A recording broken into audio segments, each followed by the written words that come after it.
5 seconds. Start. Ladies and gentlemen, I deem it an honor and privilege to be with you all here this evening.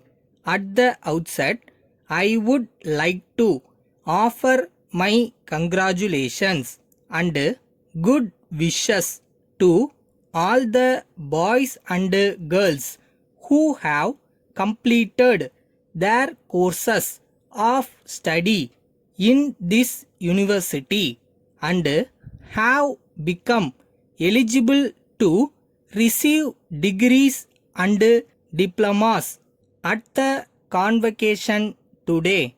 Now, the purpose of education is to help an individual to grow in accordance with his abilities and aspirations so that he may be able to render active and useful service to the community and the country.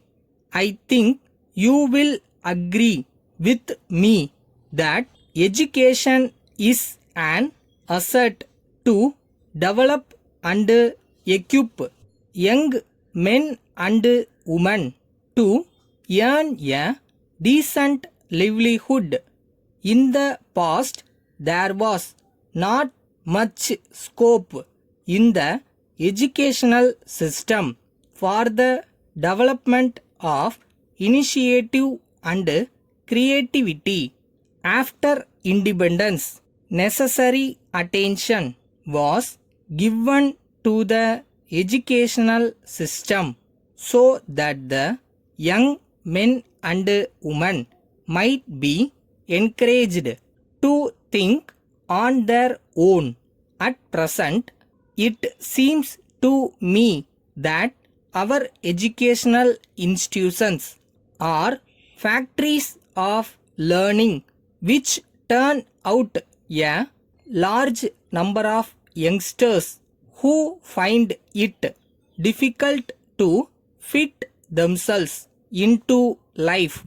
I would like to point out that failure in getting employment in spite of their degrees and diplomas creates a feeling of frustration in them. In the first place, it must be understood that present day education is the product of circumstances not within our control. As you are all well aware, there has been a great increase in population in our country. In order to meet the needs of the student community, the government have to set up more and more educational institutions. Even though education is an important activity, the government cannot pay all its attention to it alone.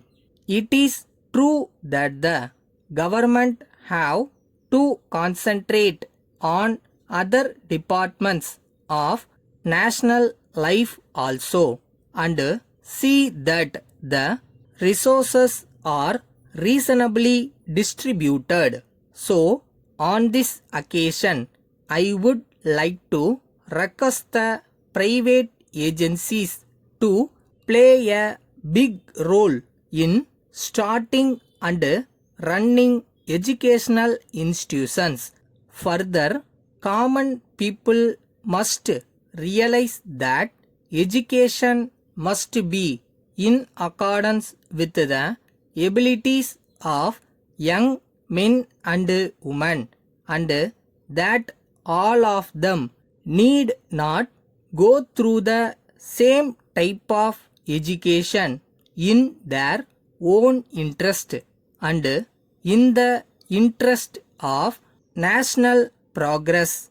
These are the state of affairs of our present educational system. Dear Sir, I would like to introduce myself that I am one of the residents of Parvati Nagar. The said locality has been developed by a private body seeking approval from the different authorities of government.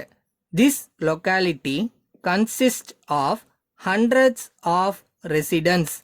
Primary and middle schools are also being run by the municipal corporation. The municipal corporation authorities have also opened primary health center. The dairy development authorities have opened a milk booth and is serving the people.